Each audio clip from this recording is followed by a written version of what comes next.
Halo teman-teman, apa kabar? Welcome back to my channel. Di video kali ini kita akan melanjutkan tutorial REST Client. Untuk mulainya silakan teman-teman buka lagi terminalnya. Kita akan duplicate dari project sebelumnya. Sebelumnya kita sudah memiliki project 20 full stack 2. Saya sudah menduplikatnya menjadi 21 full stack 3. Kita akan masuk ke project 21 full stack 3. Kemudian kita akan membukanya dengan menggunakan Visual Studio Code. Oke, ini sudah terbuka ya. Nah, kita akan tambahkan sedikit config di bagian JS config ini. Ada yang kurang ya, kita tambahkan slash supaya kita bisa membaca file yang ada di dalam sini. Bintang-bintang slash bintang. Kita akan tambahkan seperti ini. Ini kita save. Nah, kita akan load ulang supaya bisa terbaca ya.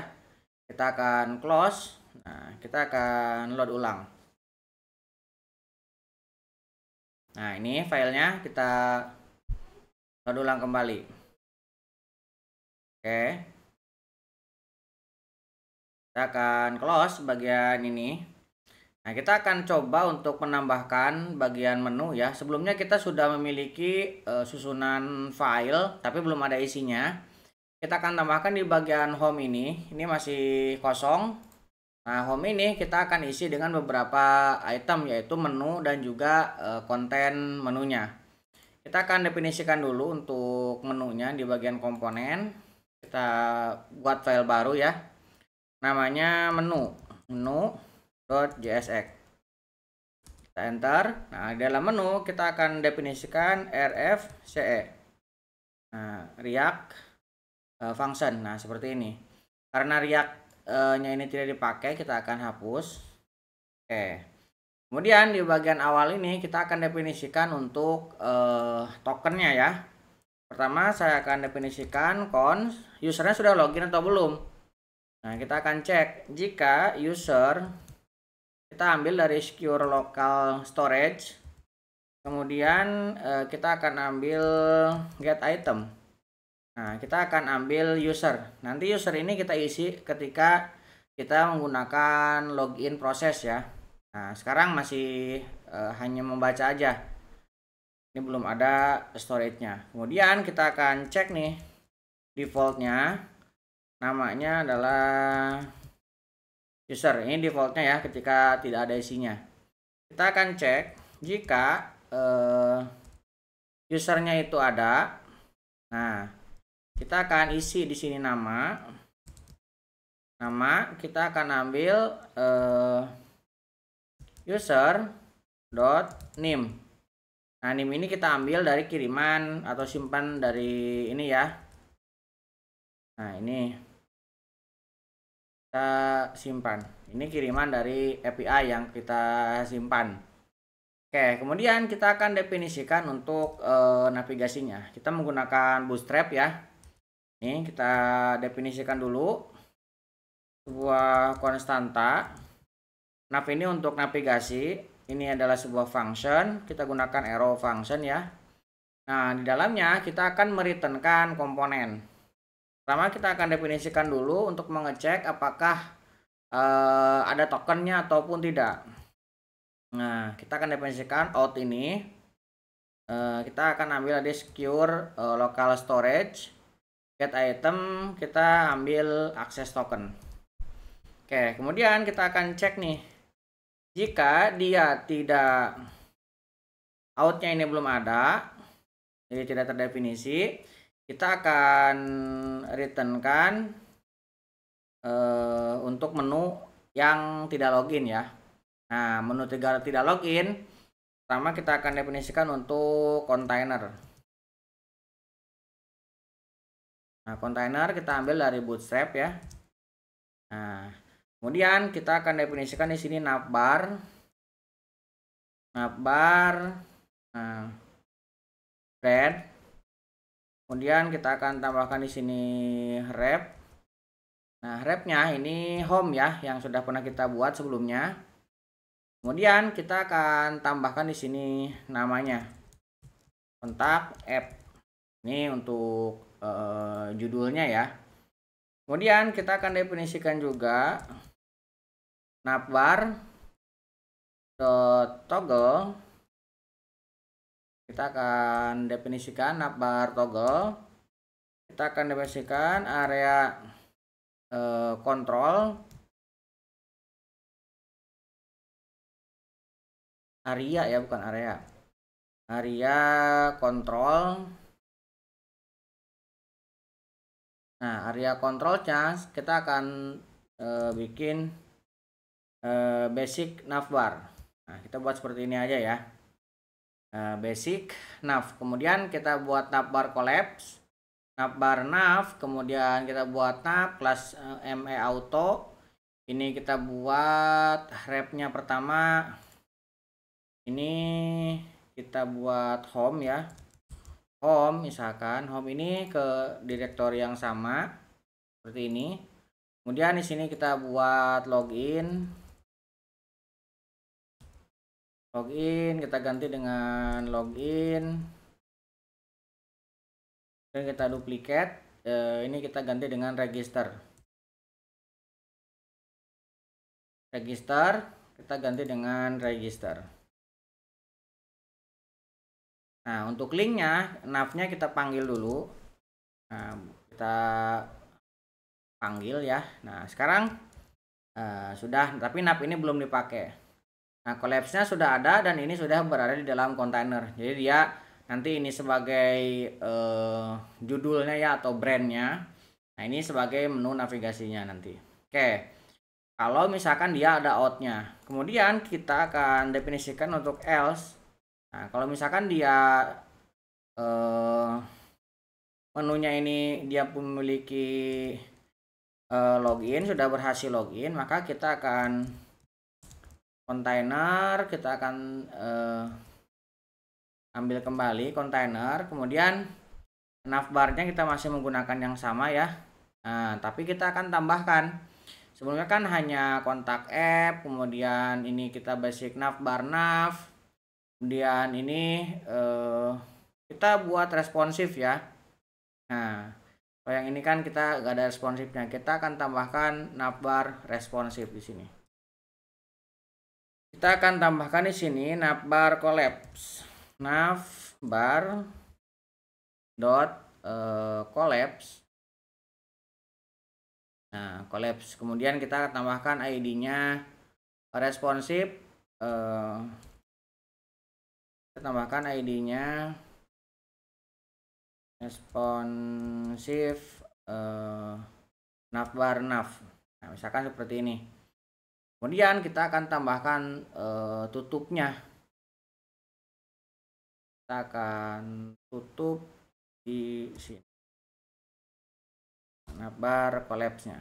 Jadi nanti ini ada di dalam nav. Nah, ini kita hanya memiliki 2 buah ya, home dan kontak. Ini profilnya tidak sini nanti. Kita akan ganti dengan kontak. Kemudian ini juga kita ganti dengan kontak ya. Nah, dan ini tidak ada. Nah, kita punya home dan kontak. Nah, kemudian kita tambahkan lagi untuk nav-nya. Kita tambahkan lagi di sini nav. Nah, kita akan kasih untuk posisi sebelah kanannya ya.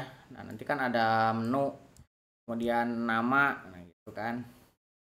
Kita akan tambahkan di sebelah sini navbar drop down. Ini kita panggil dari navbar dropdown. Oke, nanti dropdown ini ada di nav dan dia berada di sebelah kanan ya. Ini ME auto, tapi ini berada di kanan. Ini collab dan dia container. Oke, ini navnya.